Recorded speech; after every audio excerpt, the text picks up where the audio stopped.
Tem muita gente que eu não conheço aqui, né? Já também tem mais um ano que eu não venho, que eu não volto para ver vocês.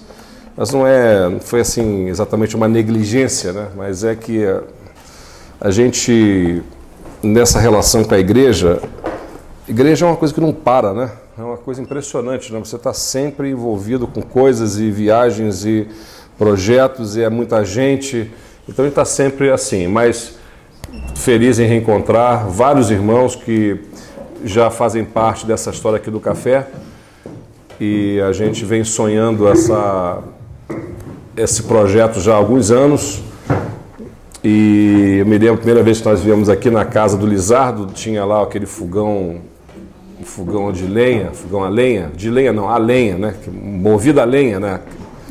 E eu acho que toda casa tem que ter um fogão daquele, rapaz. Aquilo é uma coisa fantástica, né? Os mineiros têm muito para ensinar.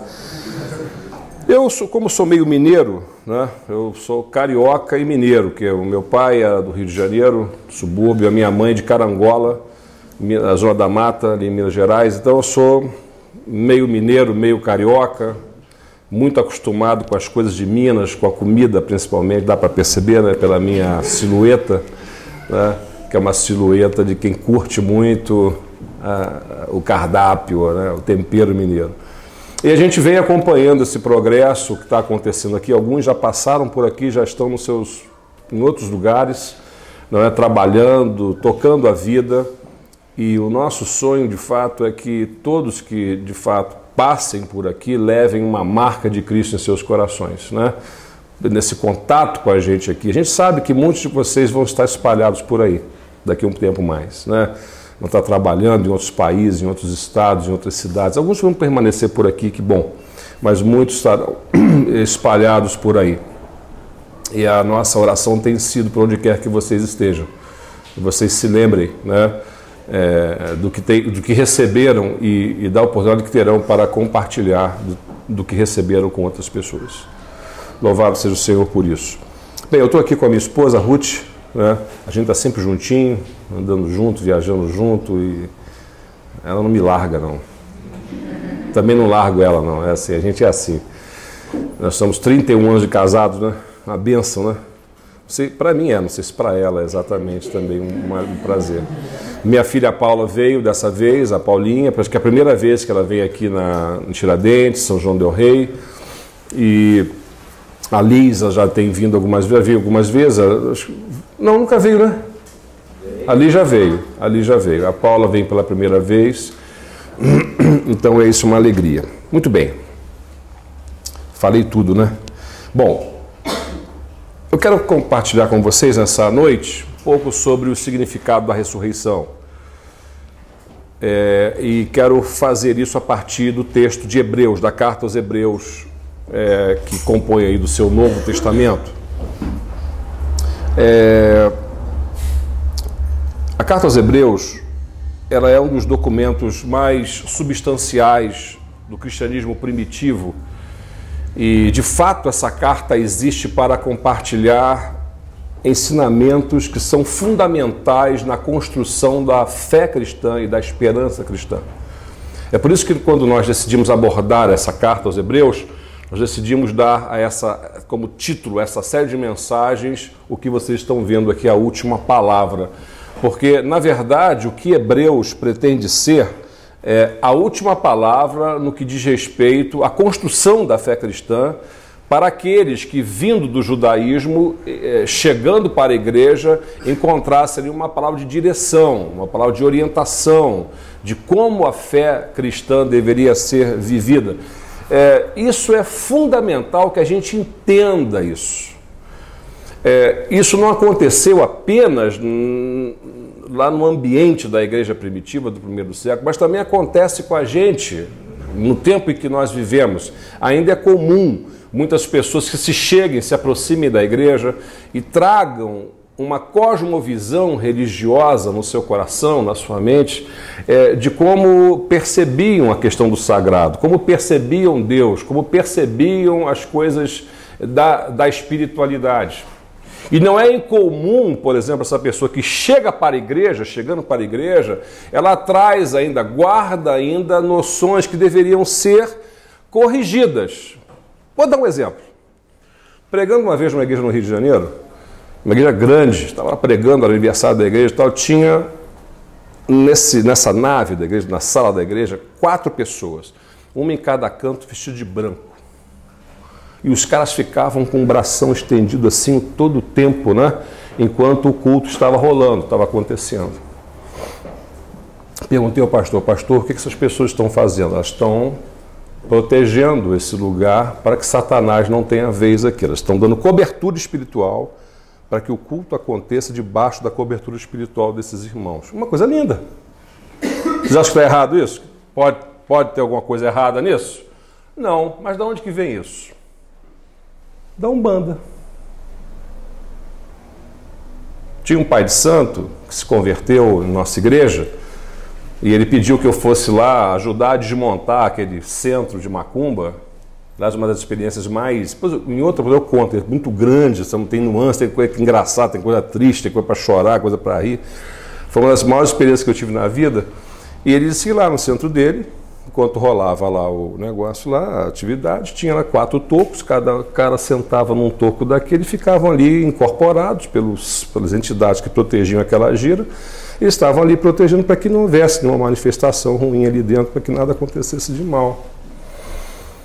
Aí o cara se converte, ele traz esse tipo de coisa, né? Ele traz esse tipo de visão, ele traz a cosmovisão. Na verdade, nós temos que entender o seguinte: quando a gente se converte, quando a gente entrega o coração para Jesus, nós temos um novo caminho para ser trilhado, um novo universo para ser descoberto. Não dá para você tentar querer ser um seguidor de Cristo, um discípulo de Jesus, e ser uma pessoa que vai manter caminhos antigos. Por exemplo, logo no primeiro capítulo da carta aos Hebreus, o autor revela a intenção de demarcar territórios, de definir, de compartimentalizar as coisas, de definir fronteiras, né? Por exemplo, ele vai dizer logo em Hebreus capítulo 1, versos 1 e 2, você pode acompanhar a leitura, também tem aqui no nosso Data Show. Ele vai dizer: havendo Deus outrora falado de muitas maneiras, muitas vezes, de muitas maneiras aos pais, pelos profetas, nesses últimos dias nos falou pelo Filho. Olha só, pessoal, o negócio é o seguinte: antigamente era assim, ó. Falava assim, Deus se revelava desse jeito, mas agora é através do Filho, entenderam? Então os caras que vinham do judaísmo, eles tinham que entender isso, tinham que compreender que era assim agora. Não dá para você querer ser um seguidor de Jesus e dizer: bom, eu tenho uma iniciação, eu tenho uma religião, eu tenho toda uma cosmovisão, é só manter seguindo Cristo. Não, não é isso. Há um novo caminho. No capítulo 9, o autor vai dizer, a partir do verso 10, você pode depois ler lá o texto, que havia um sistema antigo. Esse sistema tratava de cerimônias, do que beber, do que comer, das festas a serem obedecidas, de como era a cerimônia de purificação, e um monte de regulamentos sobre isso, sobre aquilo. Mas agora, vai dizer o autor aos Hebreus, há um novo e melhor caminho. Um novo e melhor caminho. No capítulo 10, o autor vai dizer que no passado a relação com Deus era intermediada através de sacrifícios de animais, mas agora é diferente. A história agora é outra. E por que é diferente? Hebreus vai cravar. É por causa de Jesus, por causa de Cristo. Pelo que Cristo fez por nós, da sua vida, do seu sacrifício, da sua entrega, de tudo que ele falou, de tudo que ele significa, simboliza para todos nós. Cristo faz toda a diferença. Não é que Cristo iniciou uma nova história, divorciada dessa história da redenção que começa lá com Abraão, né? Que a gente tem estudado, tem aprendido na igreja, aquela tudo. Todo mundo aqui é aluno de escola bíblica dominical, né? Todo mundo levanta de manhã cedinho, domingo, né? Para a igreja, né? Certo ou errado? Errado, tá. Então, não é que ele não começou uma nova história. Né? É a mesma história. A diferença está no fato de que Cristo é a conclusão dessa história. É como se todo o passado convergisse para Cristo e de Cristo abrisse para uma nova compreensão. Não é que nós estamos descartando o que aconteceu, que o que aconteceu se realizou em Cristo, e de Cristo ganhou um novo significado, um novo sentido. Então parece mesmo que a carta aos Hebreus funcionava assim, como uma espécie de material básico de discipulado da classe de catecúmenos. Sabe o que é classe de catecúmenos? É a classe de novos convertidos. Atualmente aqui tem uma classe de novos convertidos que é chamado de quê? Cappuccino, né? Café com pão, claro. Né? Vai chamar de classe de catecúmenos. Ninguém vem. Né? O cara pensa logo, rapaz, o que é isso aí, rapaz? Vamos chegar num lugar desse. Então você chegava lá, devia ser assim. O cara falou, vem cá, você convertido? Sim, me converti ontem, aceitei a Jesus, fui na frente, levantei a mão. Ah, muito bem. Perguntar para Pedro, né? Pedro, então já frequentou a escola lá de catecúmenos? Não, o que é isso? Não, tem que ir lá na classe de Hebreus, cara. Tem que frequentar a sala lá. Porque lá você vem de onde? Não, fim do judaísmo. Então senta lá, tem a classe dos Hebreus, a sala dos Hebreus, você vai lá, participa, você vai estudar lá para ver como é que a coisa é a partir de hoje. Então, essa carta é uma carta essencial. Não sei se eu deixei para você uma curiosidade para que você pudesse ler. A minha esperança é que você possa lê-la com toda atenção. E hoje eu quero falar da ressurreição a partir dessa carta. A carta aos Hebreus não oferece uma exposição a respeito do tema da ressurreição. Muito provavelmente por considerar que esse assunto era soberanamente conhecido dos cristãos do primeiro século. Deixa isso muito claro no capítulo 6, verso 2. Você pode acompanhar, abre a sua carta aos Hebreus, vamos lendo você, capítulo 6, verso 2, quando o autor diz: vocês não necessitam de mais instruções em torno do batismo, dos dons espirituais, da ressurreição dos mortos e do juízo eterno. Hebreus capítulo 6, verso 2, eu leio na Bíblia Viva. Talvez exatamente por isso a carta não ofereça uma exposição sistemática sobre o assunto, como, por exemplo, a primeira carta de Paulo, lá no capítulo 15, primeira carta de Paulo aos Coríntios, capítulo 15, ele vai tratar do assunto com bastante profundidade, do significado da ressurreição para a fé cristã. Não é? O próprio Senhor Jesus se ocupou de ensinar a respeito da ressurreição no Evangelho de João, capítulo 5. Você pode depois ler o capítulo 5 de João, se você quer se inteirar mais sobre esse assunto, que é fundamental e crucial para mim e para você. Essa é a nossa esperança, gente. Nós iremos ressuscitar. Nós precisamos compreender o que essa esperança comunica ao nosso coração. Talvez você se pergunte, bom, se Hebreus não trata desse assunto com tanta profundidade, por que então escolher a carta aos Hebreus para falar da ressurreição? A verdade é que Hebreus tem uma expressão muito singular a respeito da ressurreição.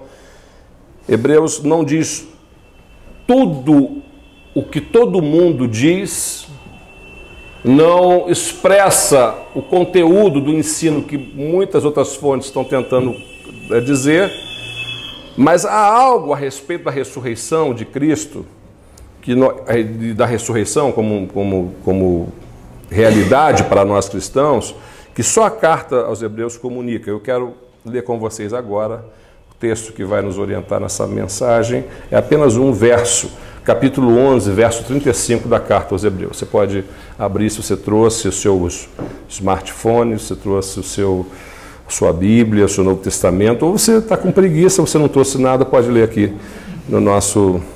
Aqui, isso. Diz assim o texto: houve mulheres que pela ressurreição tiveram de volta os seus mortos. Alguns foram torturados e recusaram ser libertados para poder alcançar uma ressurreição superior. Sublinhe essa expressão. Uma ressurreição superior. O que significa isso? Alguns foram torturados, recusaram ser libertados para poder alcançar uma ressurreição superior. Isso que vamos ver agora. O que é a ressurreição superior? O que o autor aos Hebreus quer nos falar dessa ressurreição? Que ele chama, que ele qualifica como uma ressurreição que está acima das ressurreições.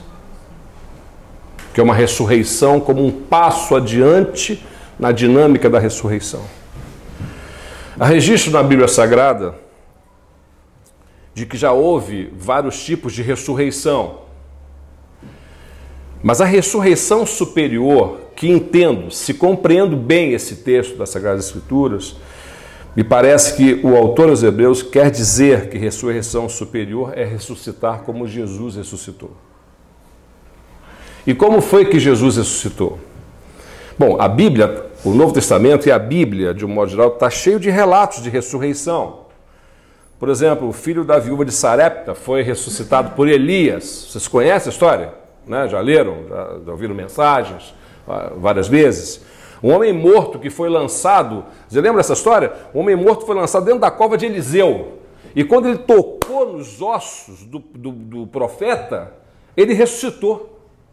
Imagina isso, cara. O cara era um mortinho, joga o cara aí. Quando ele jogou na cova e quando ele tocou nos ossos, ele voltou a viver. Olha que coisa impressionante essa narrativa do Antigo Testamento. A filha de Jairo, né, e o filho da viúva de Naim e Lázaro foram ressuscitados por quem?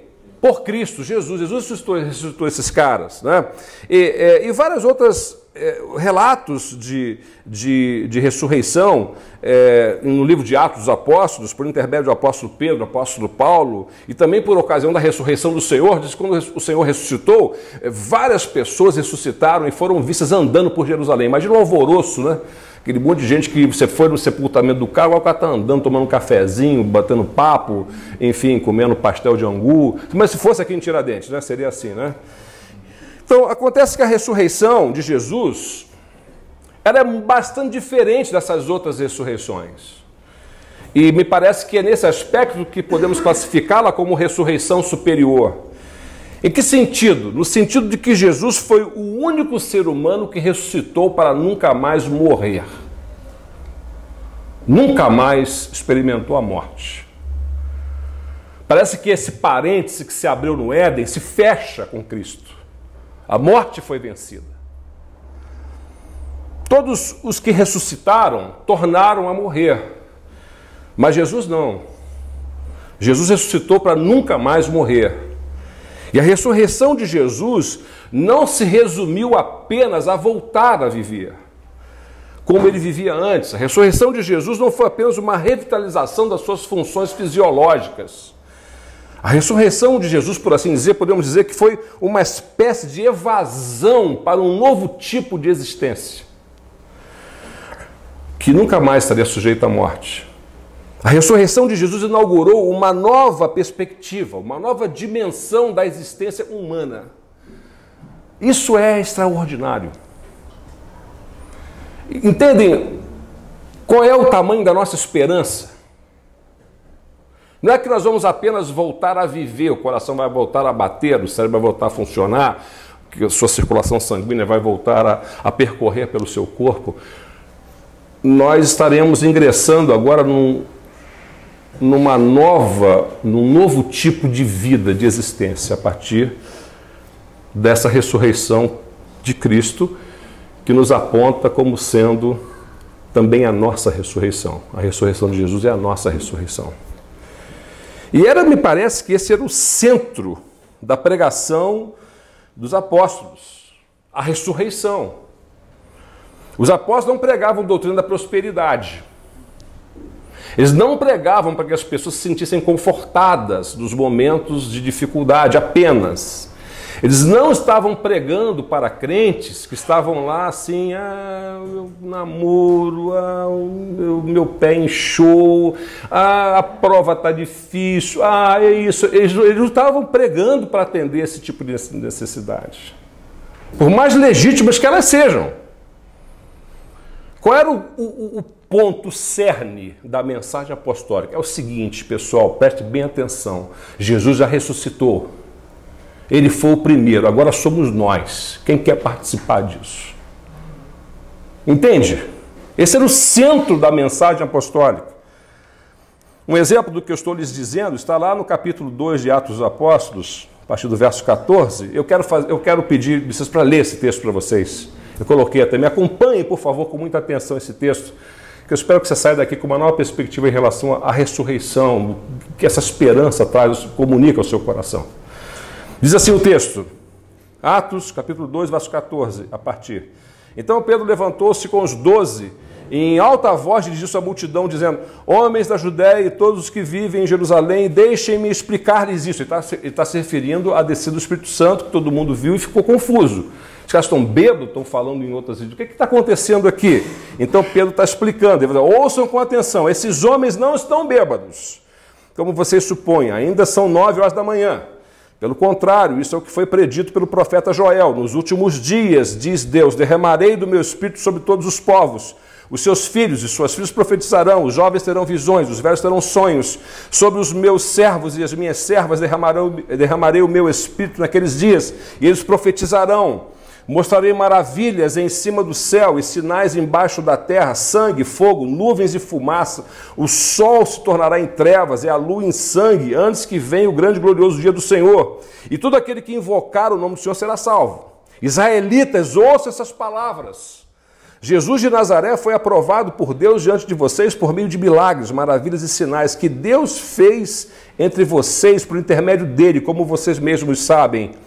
Este homem lhes foi entregue por propósito determinado e pré-conhecimento de Deus, e vocês, com a ajuda de homens perversos, o mataram, pregando-o na cruz.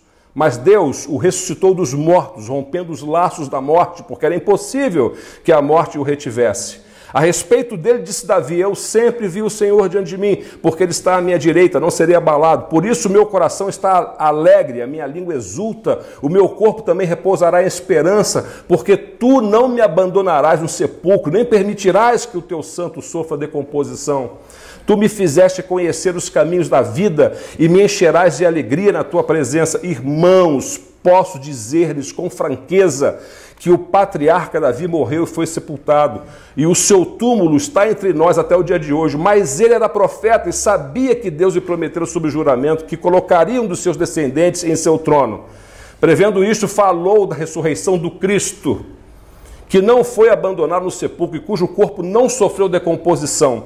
Deus ressuscitou esse Jesus, e todos nós somos testemunhas deste fato.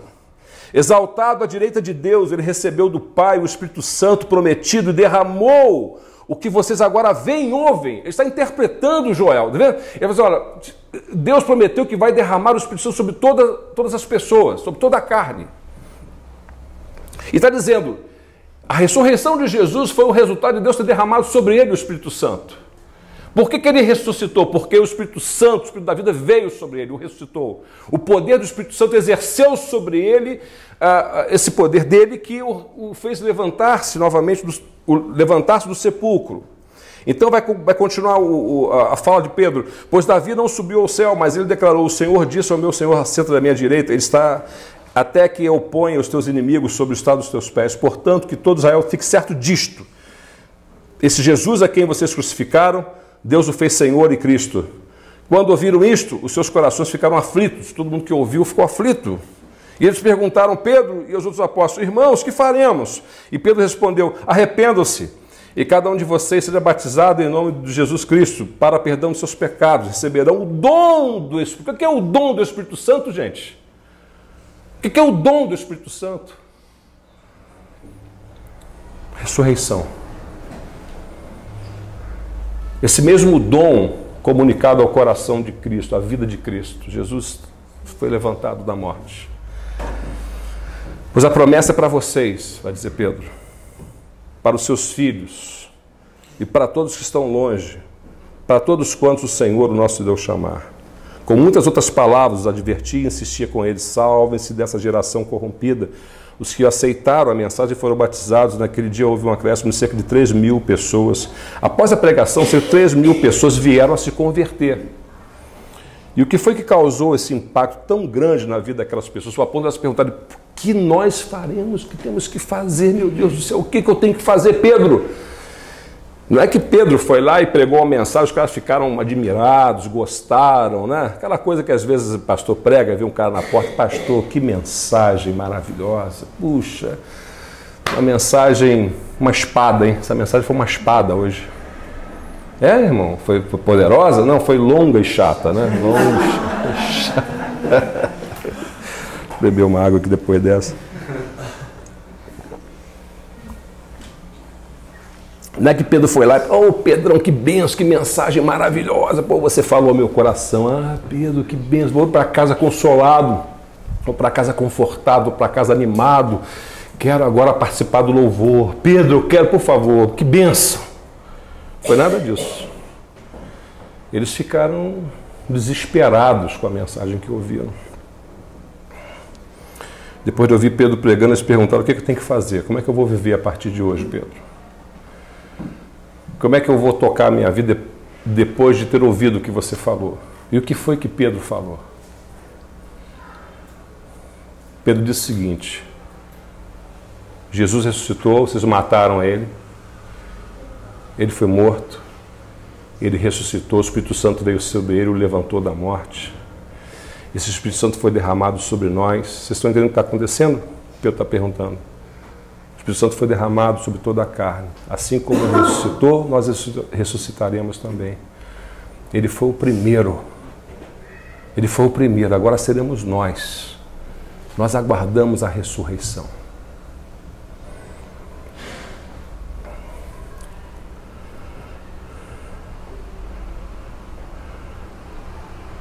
A promessa da ressurreição. É por isso que o apóstolo Paulo, escrevendo aos Coríntios, no capítulo 15, verso 20, vai dizer: mas de fato Cristo ressuscitou dentre os mortos, sendo ele as primícias, quer dizer, o primeiro dentre aqueles que dormiram. Então, se alguém perguntasse: mas o Espírito Santo foi realmente derramado sobre os seres humanos? Onde está aquele que ressuscitaria em função desse derramamento? Todos eles apontariam para Cristo. Ele já ressuscitou. E nós iremos ressuscitar também. É isso que os apóstolos estão ensinando. Jesus Cristo ressuscitou, ele foi o primeiro da raça humana que ressuscitou nessa dimensão, nessa categoria, ressuscitou para uma vida que nunca mais morre. E assim como Cristo ressuscitou, os que estamos em Cristo, os que estão em Cristo, também iremos ressuscitar, também irão ressuscitar. Isso que Paulo ensina: cada um, porém, por sua própria ordem, Cristo as primícias, depois os que são de Cristo na sua vinda. 1 Coríntios capítulo 15, verso 23. A ressurreição de Jesus não evidencia apenas o poder de Deus, a sua capacidade de debelar o poder da morte. Não é um espetáculo que Deus realizou entre os seres humanos para nos deixar perplexos. A ressurreição de Jesus é o sinal, aponta para a nossa realidade também. Você que está em Cristo, você que ama o Senhor, você que ama a segunda vinda do Senhor, você que já escancarou as portas do seu coração para Cristo, saiba que um dia, assim como Cristo ressuscitou, você vai ressuscitar também. Para nunca mais morrer. Uma ressurreição superior, para nunca mais morrer. Logo após ter ressuscitado Lázaro, Jesus se declarou: disse-lhe Jesus: eu sou a ressurreição e a vida, aquele que crê em mim, ainda que morra, viverá. Aquele que crê em Cristo não vai virar poeira cósmica, viu, gente? Não vai. Aquele que crê em Cristo, muito menos irá se reencarnar. Nós não iremos nos reencarnar. Aquele que crê em Cristo irá ressuscitar, ou ressuscitar para uma vida que nunca mais morre. Agora a pergunta é: para quê? Eu quis dar nessa primeira etapa, nesse primeiro momento da mensagem, uma base mais teórica. Agora eu quero, talvez, dizer por que disso tudo. Que implicações tem para as nossas vidas a ressurreição de Cristo e também as nossas? Então nós vamos para o segundo significado do que entendo ser a ressurreição superior. A ressurreição superior, segundo entendo, é a restauração do que você perdeu ou que você nunca conseguiu ter. Eu vou explicar melhor o que eu estou querendo dizer com isso. Você crê que Jesus ressuscitou? Alguém aqui crê que Jesus ressuscitou? Todos cremos? Amém. Crê também que vai ressuscitar como Jesus ressuscitou? Essa é a nossa esperança. Bom, e agora? Será que a ressurreição tem algum significado para a sua vida hoje? A resposta é sim. Claro que sim. Isaías, Amós e muitos outros profetas escreveram acerca daquilo que Deus quer fazer no futuro. O reino de Deus, um novo céu, uma nova terra, uma nova vida, uma nova criação. Por exemplo, Isaías, no capítulo 11, versos 6 e 8, vai dizer: o lobo habitará com o cordeiro, a criança de peito brincará sob a toca da serpente, e a desmamada porá a mão na cova da víbora, e nenhum mal lhe sucederá. Me parece que essa é a metáfora que Isaías, percebendo o futuro de Deus, olhando como um profeta para essa luneta da fé, né, da vocação profética, enxergando um mundo, um universo que nós tanto almejamos, que nós sonhamos com esse mundo, mas que nos parece tão distante de nós. E o profeta vai dizer: esse mundo existe, ele está chegando, ele vai chegar para a gente.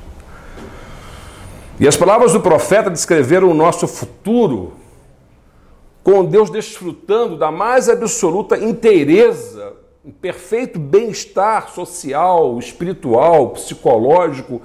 É essa vida que nós almejamos. Mas é uma coisa engraçada, porque você já percebeu que essa vida ideal, perfeita, esse quadro escrito pelo profeta Isaías, ainda não é a nossa realidade, né? Você já percebeu isso? Ainda não é. Então alguém me pegou uma vez e falou assim: pastor, está dando tudo tão certo na minha vida que eu estou até com medo. Você já sentiu esse medo? Rapaz, meu Deus, o que vai acontecer de mal comigo que está tudo dando tão certo? Será que vai vir alguma coisa ruim para mim? Quando João Batista do cárcere manda os seus discípulos perguntar a Jesus: tu és aquele que deveria vir mesmo? Ou devemos esperar um outro?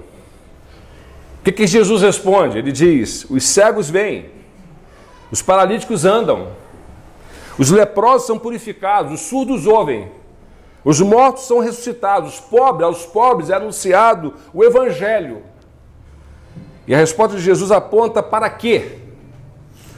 Para esse futuro, para essa realidade do reino de Deus, para a restauração completa de tudo e de todos.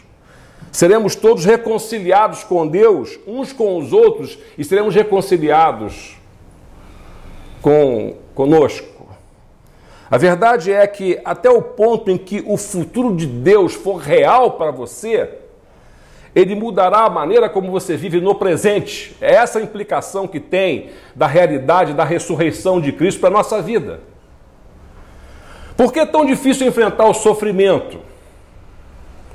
Por que é tão difícil aceitar as nossas fraquezas, as nossas confusões, as nossas enfermidades? Por que é tão difícil fazer o que é correto, quando o que está em jogo é poder, dinheiro ou a própria segurança? Por que é tão difícil aceitar a morte? É difícil porque pensamos que esse mundo, apesar de tudo, e apesar de nós mesmos, é o único mundo que nós teremos. Pensamos que essa é a única realidade que nós temos nas mãos. É isso que eu tenho. É pouco, mas é o que eu tenho. Ainda não é suficiente, mas é essa realidade que está disponível para mim. Nós pensamos assim. Nos agarramos ao pouquinho que temos como se fosse a única realidade que vamos poder experimentar. Agarramos-nos aos nossos bens como se fossem os únicos bens que vamos ter ao longo da nossa existência. Entretanto, se Cristo ressuscitou, então o nosso futuro é muito mais extraordinário. Preste bem atenção nisso. Muito mais extraordinário, é muito mais certo do que tudo que podemos ter e alcançar nesse mundo. Eu trago para vocês a experiência de Johnny Tada, é uma mulher americana, e eu conheci bem esse ministério dela. Ela sofreu um terrível acidente quando tinha 17 anos de idade e ela ficou tetraplégica, né? Ela não mexia todos os seus membros, ela ficou paralisada do pescoço para baixo.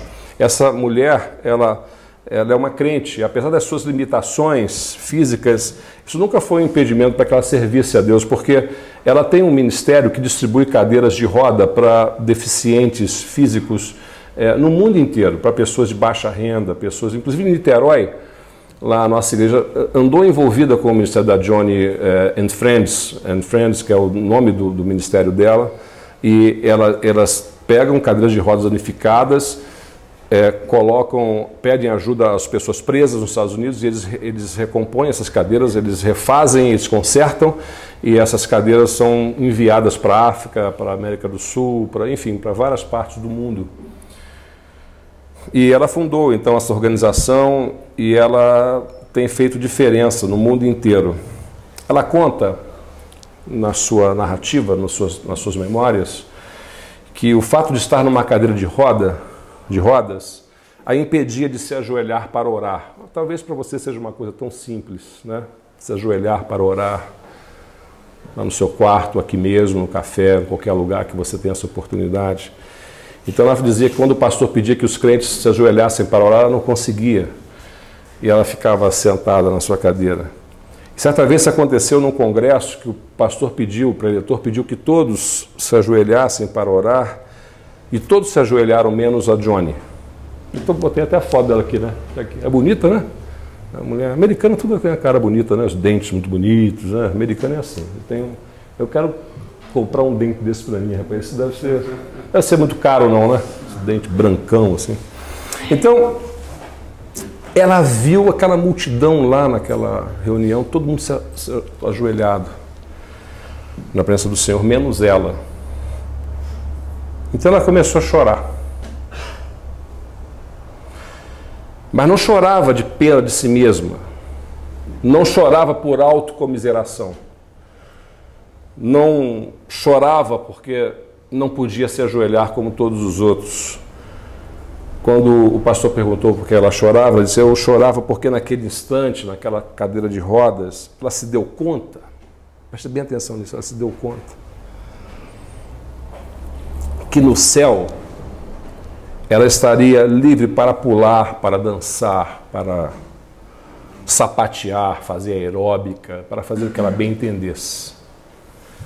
Chorava porque naquele dia em que os convidados se assentariam à mesa do banquete para as bodas do Cordeiro, a primeira coisa que ela planejava fazer quando as suas pernas fossem ressurretas, era cair de joelhos de gratidão, glorificando a Deus. E o seu maior desejo, quando estivesse no céu, quando passasse pela experiência da ressurreição, era se ajoelhar em silêncio aos pés do Senhor. Chorava por isso.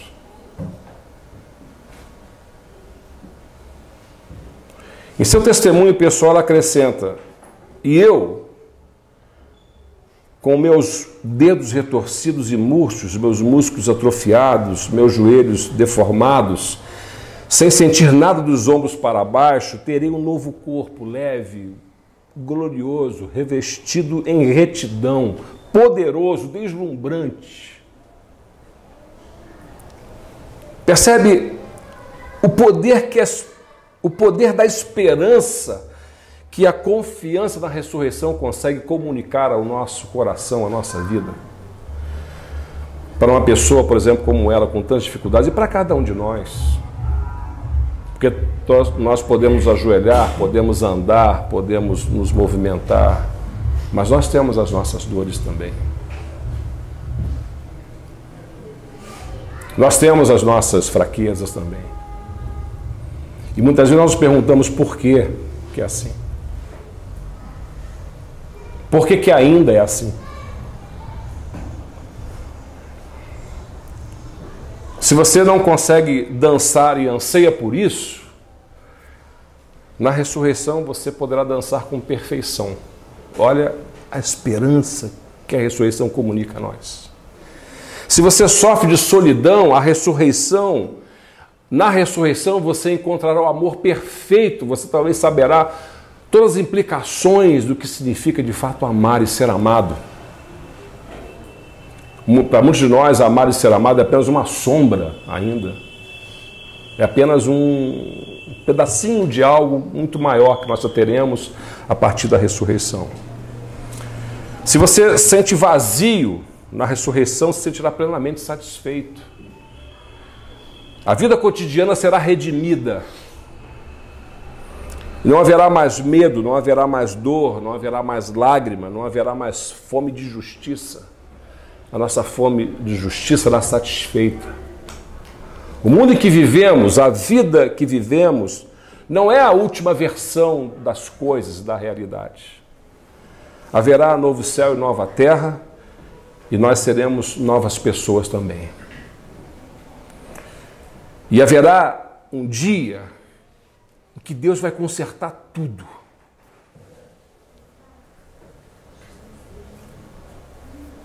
Vai consertar todas as coisas. E nesse dia, as nossas dores e as nossas fraquezas e tristezas atuais servirão apenas para aumentar ainda o nosso deleite eterno. Um dia o mundo em que nós vivemos e a vida que temos serão virados pelo lado avesso. E nós vamos perceber, maravilhados, que esse lado avesso é o lado certo. A alegria da nossa glória será maior do que as cicatrizes que carregamos.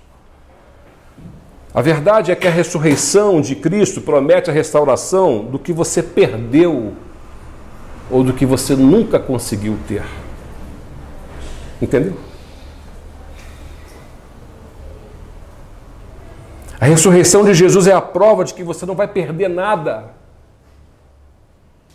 Por mais que sinta que na vida perdeu. Por mais que hoje sinta que algo foi tirado de você. A ressurreição comunica o seguinte: ninguém perde nada pelo fato de ter colocado a sua vida nas mãos e aos cuidados de Cristo Jesus, nosso Senhor. Tudo que nós precisamos está vindo do futuro de Deus para nós. Não é que nós estamos indo para o futuro, é que o futuro de Deus está vindo ao nosso encontro. Foi por isso que Jesus Cristo orou, dizendo: venha o teu reino. O reino vem ao nosso encontro. E não há nenhuma religião e nenhuma filosofia e nenhum ser humano capaz de oferecer esse tipo de futuro que eu e você ansiamos, que eu e você esperamos, desejamos e necessitamos. A nossa esperança se baseia na ressurreição de Jesus. Então, se você ainda não entregou a sua vida nas mãos de Jesus, não sei se você está aqui hoje, veio aqui no café, veio encontrar com essa gente bonita aí, veio ver se tinha uma moça bonitinha para você convidar para tomar um sorvete, veio ver se tinha um rapaz legal para você, poxa, você encontra um rapaz lá. Aí hoje você ouve essa palavra que vem de Deus para a gente, da palavra de Deus para a gente. Eu quero deixar esse encorajamento para você nessa noite. Porque você ainda não abriu o seu coração para Jesus, deixa eu perguntar uma coisa para você. Presta bem atenção. Por que você se recusaria a ter a sua vida devolvida para você? Muito melhor do que você conseguiu viver até agora. Por que você se recusaria a isso? Por que você se recusaria a participar de uma esperança de redenção, onde tudo pelo que você passou até hoje não pode sequer expressar a glória da sua vida a partir dessa ressurreição de Cristo, desse reino de Deus que vem e se aproxima e cada vez mais está mais perto de cada um de nós? Se você disser que não quer ter a sua vida de volta,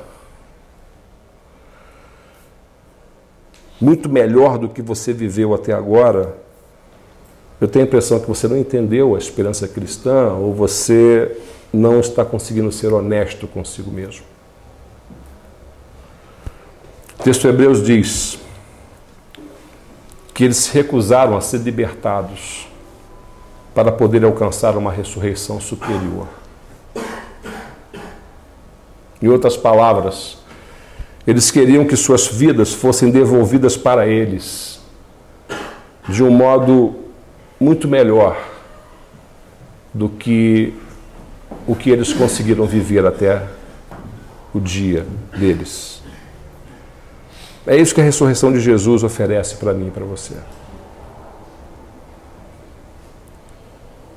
É ter a nossa vida de volta.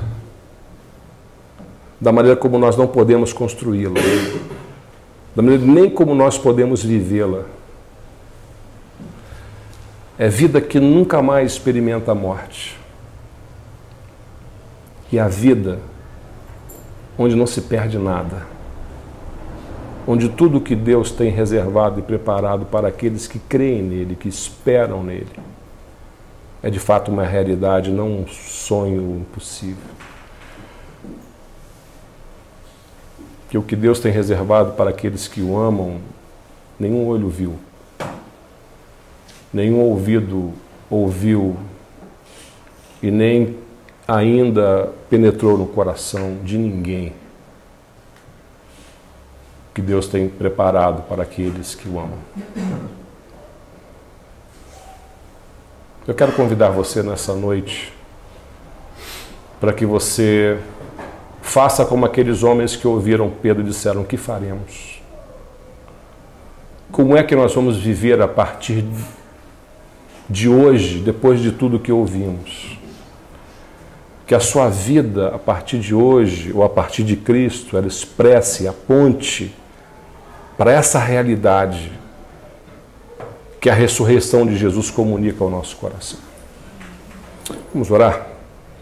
Queria que você curvasse sua cabeça, fechasse seus olhos. Nós vamos orar em nome de Jesus. Ore um pouquinho em silêncio.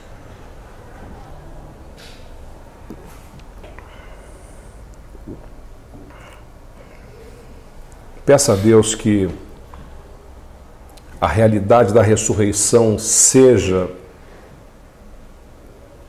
não apenas uma realidade bíblica, de um ensinamento apostólico, mas uma realidade na sua vida.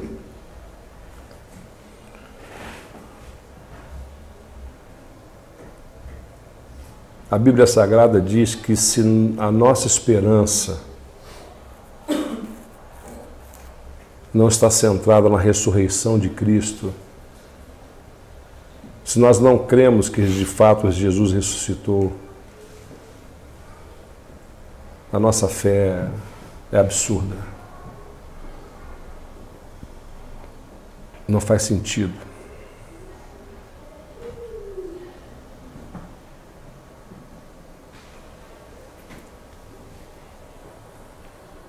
E a partir da confiança nesse Cristo vivo, que está vivo, você vive a partir de hoje com os olhos colocados na ressurreição de Jesus, que será também a sua ressurreição. Preste atenção nisso, será a sua ressurreição. E você vai ressuscitar para uma vida que nunca conseguiu viver, que nunca nem conseguiu idealizar. E você vai ressuscitar, e na sua ressurreição não vai ficar nada para trás. Nada. Absolutamente nada para trás.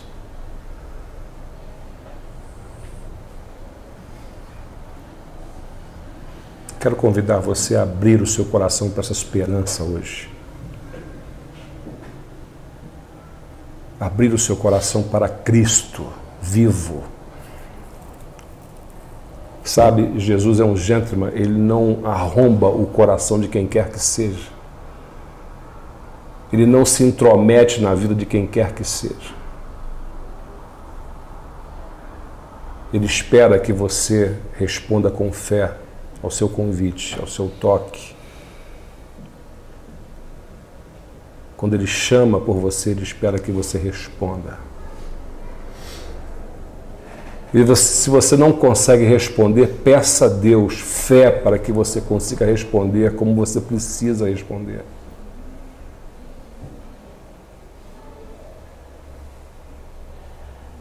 Senhor, eu glorifico o Teu nome por essa noite em que estamos reunidos em nome de Jesus, o nosso Senhor, o nosso Redentor, a nossa esperança, aquele que não apenas morreu na cruz por nós, derramou o seu sangue para purificar os nossos pecados, mas aquele que ressuscitou ao terceiro dia e compartilha conosco a sua ressurreição e compartilha conosco a sua vida, vida que nunca mais experimentará a morte, e vida que recupera todos os significados do que significa viver e viver com Deus, viver com o Senhor. Eu quero suplicar, Senhor, nessa noite por aqueles que estão aqui, Senhor, que têm experimentado fraturas em suas vidas, perdas em suas vidas, e se sentem enfraquecidos, Senhor, se sentem temerosos de continuar seguindo com a vida, imaginando as coisas que perderam, valiosas que não estão mais ao seu alcance, coisas preciosas, ó Pai, que desfrutaram e hoje não desfrutam mais. Senhor, que a esperança da ressurreição de Cristo traga ao nosso coração a garantia de que, se nós não conseguimos viver até hoje, Senhor, como gostaríamos ou como precisávamos, que os nossos olhos postos na ressurreição traga, Senhor, a certeza e a convicção a nós de que um dia o Senhor consertará completamente a nossa história, a nossa vida. Pedimos, Senhor, por misericórdia, clamamos por misericórdia nessa noite. Clamamos por forças renovadas do Senhor, que o Teu Espírito Santo renove o nosso coração nessa noite, Senhor, trazendo vida, trazendo esperança, trazendo conforto, trazendo força, trazendo a partir de nós essa convicção, essa fé, Senhor, de que um dia, o Teu reino, se realizará completamente, plenamente em nossas vidas. Muito obrigado, Senhor, pelos Teus servos, pelas Tuas servas, pelos Teus filhos, pelas Tuas filhas. Obrigado, Senhor. Eu peço que o Senhor hoje esteja acolhendo no Teu seio aqueles que estão tomando decisões tão importantes hoje, de crer no Senhor, de confiar no Senhor. Renova a fé dos meus irmãos, das minhas irmãs. Renova seus corações, renova suas vidas, Senhor. Infunde aquela coragem, Senhor, aquela esperança que o derramamento do Teu Espírito trouxe ao nosso coração, Senhor. Que nós nos lembremos disso. Nos lembremos, ó Pai, das Tuas promessas. Nos lembremos de quem o Senhor é. Nos lembremos da dignidade de Jesus. Nos lembremos de quem nós somos a partir de Cristo. E que a nossa vida expressa a beleza do Senhor, a vitalidade do Senhor, a alegria do Senhor, a beleza do Teu reino. Que a nossa vida sinalize realidades do Teu reino aqui mesmo onde estamos vivendo, Senhor. Entre nossos amigos, nossos familiares, onde quer que estejamos, Senhor, que a nossa vida, ela expresse o Teu reino, expresse a beleza do Senhor, o poder do Senhor, o Teu amor e a Tua graça. Obrigado pelo café de graça, Senhor. Obrigado pelo Lizardo, Senhor, pela sua esposa, pela sua família. Pedimos que o Senhor continue abençoando o Teu servo, Senhor, renovando os seus corações, dando a eles alegria, Senhor, de fazerem a Tua vontade enquanto estão aqui, Senhor. Peço também que Tu abençoes a todos que fazem parte do café e todos aqueles que o Senhor está trazendo para cá, Senhor, para se unirem a essa família, essa comunidade de fé, para que continue anunciando Cristo vivo, onde quer que estejam, Senhor, por onde quer que o Senhor os leve, que seja essa a nossa realidade de vida, essa a nossa mensagem. Jesus está vivo e nós vivemos também. Nós Te bendizemos, Senhor, nós Te glorificamos e o fazemos em nome de Jesus, nosso Senhor e Salvador. Amém, Senhor, e amém. Deus te abençoe, meus irmãos amados. minhas irmãs, Deus guarde seus corações no Senhor.